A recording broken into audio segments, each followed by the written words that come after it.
নিযুক্ত করেছেন।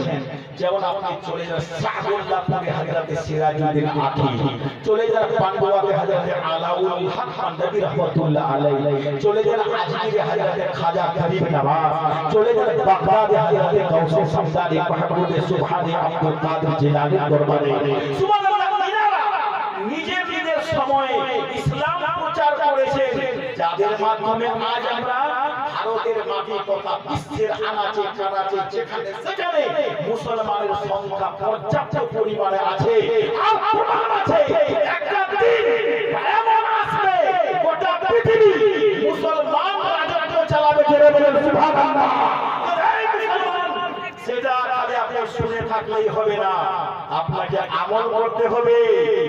আর আমল এমন একটা আপনার জজবা পয়দা করবে, গুলি আর বারুদ আর বন্দুক দিয়ে আপনি কিন্তু আপনি সামনে আমল